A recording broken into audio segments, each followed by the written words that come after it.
얼마 전 발생했던 이 거제 살인 사건 기억나시죠? 폐지 줍던 50대 여성을 20대 남성이 폭행해서 숨지게 한 사건인데요. 이번에는 울산에서 20대 남성이 역시 폐지를 줍는 70대 할머니를 폭행한 사건이 발생했습니다. 술에 취한 이 남성은 지나가던 고등학생들에 의해 제주도의 더 큰 사고는 막을 수 있었는데요. 어떤 학생들일까요? 지금부터 만나보시죠. 지난 9일 밤 10시가 가까워진 시각, 20대 남성이 어두운 골목으로 들어갑니다. 일을 하고 있던 할머니에게 다가간 남성은 뺨을 때리고 밀치더니 바닥으로 밀쳐 넘어뜨리기까지 합니다. 밀거든요. 구르막 있는데 그거 이제 전부 정리하고 이제 그거 치워놓고 이제 집에 들어오려고 했더라. 그 구르마를 잡고를 안 놔주더라고. 그래갖고 니 술 한잔 먹으면 집에 가거라. 그래만 욕을 하고 막 펴. 집을 바로 눈앞에 두고 폭행은 계속됐습니다.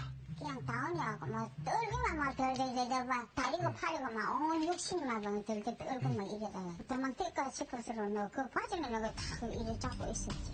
밤늦은 시각, 이유 없는 폭행이 계속되던 현장에 유일하게 할머니에게 다가온 행인들이 있었습니다. 여자 비명소리였는데 일단 그 비명소리가 되게 위협이 가해진다는 그런 소리였기 때문에 바로 건너와서 현장을 확인했어요. 바로 김군등 고등학교 3학년 학생 3명이었는데요. 이들이 갔을 때 할머니는 많이 다친 상태였다고 합니다. 할머니 되게 광대 쪽이 많이 부어오르고 있었어요. 그리고 뭐 말 들어보니까 뭐 벽 같은데 되게 많이 박으셔서 고동이 거의 안 되셔서 친구가 의자를 해서 뭐 할머니 앉히고 좀 진정시켜드렸어요. 자, 김군등은 이 남성을 제지시켜 두 사람을 떼어놓은 뒤 빠르게 움직였는데요. 어떤 조치를 취했을까요? 그 남자를 저가 잡고 못 도망가게 하고 친구는 신고를 하고 친구는 CCTV 없다 생각해서 영상을 찍고 있었어요. 그렇게 찍은 현장 영상입니다. 남성을 피해 할머니에게서 떼어놓고 신고를 하는 사이에도 실랑이가 벌어지고 있는데요. 왜 지나가면 그러니까 경찰 한번 얘기하자고요. 경찰 한번. 진짜 이처럼 가해 남성은 시종일관 당당한 태도였다고 합니다. 가해자가 만취 상태였고 너무 흥분을 하여서 저 멱살도 좀 많이 찼고 경찰이 오기 전 10분간 계속 실랑이가 있었어요. 자, 다행히 경찰이 도착했는데요. 당시 상황을 계속해서 보시죠. 할머니 하지 말라고.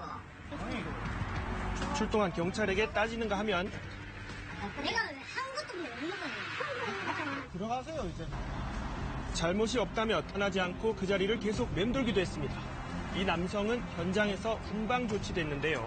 주거가 확실히 확인됐고 주소가 있고 변수로 없어가지고 긴급 체포를 한 겁니다. 절차를 지켰다고 보여집니다. 갑작스러운 폭행 후유증으로 할머니는 머리와 목을 다쳐 병원을 다니며 치료를 받고 있습니다. 허리도 아파갖고 이래 어머석하고 이러다 막 이만큼 툭 티 났는데 이제 좀 들어가고 아직 그래도 아프고 티 났어요 아직까지도. 목도 일로 막 그래갖고 이러다 막 아파서 바로 병원에서 기부서 하러 가는 걸려가 기부서 불편해갖고 이러. 가해자는 20대 정모 씨. 술을 마시고 집에 가는 길이었다는데요. 경찰 조사에서 정 씨는 할머니가 먼저 시비를 거는 것 같아 폭행을 했다고 진술했습니다. 자기가 술이 취해가지고 술을 마시고 가는 중에 할머니가 시비를 거는 것 같아서 할머니한테 폭행을 했고 할머니를 미쳤다. 자기가 잘못했다면서 용서를 구한다고 이렇게 진술했습니다. 경찰 조사에서는 용서를 구했다는 정 씨. 하지만 정작 피해자인 할머니한테는 연락이 없었다고 하는데요. 아직까지 찾아오지도 않았는데 무슨 사고를 하노? 오늘이 열흘째거든. 그런데도 나타나지도 않았는데. 이 사실을 알고 속상했던 가족들이 직접 국민청원에 글을 올리면서 이번 사건이 알려지게 됐습니다. 잘못된 운동을 있는 것 때문에 뭐 이렇게 있는 일이 발생되니까 마음이 찹찹하죠. 찹찹하고 직접 도역에서도 이런 사건이 발생하니까 이 음주라는 거는 뭐 별되지만 음주 사건은 아예 뭐 근절됐으면 좋겠고.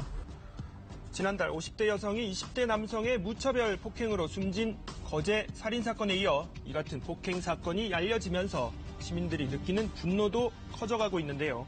인간적으로 어떻게 힘이 약한 사람을 때릴 수가 있나 생각이 들고 이런 범행을 저지른 것 자체가 이해할 수가 없네요. 일단 우리나라에서도 이런 말도 안 되는 폭행들이 많이 일어나고 있어서 뭐 이런 거는 강력하게 처벌해야 된다 생각해요.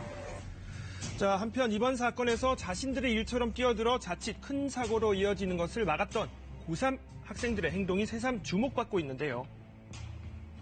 다들 그래 도와줘갖고 내가 그래도 많이 안 당했지. 안 그러면 뭐 더 많이 당했을란지 참말로 그거를 치킨 두드려 맞고 죽었을란지 살았을란지 모르지.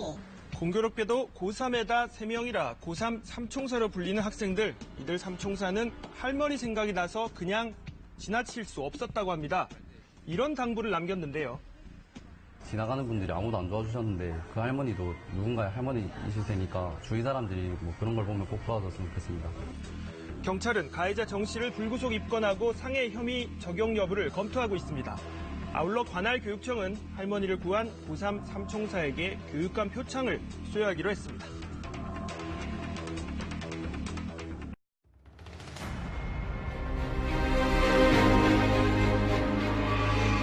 Audio Jungle.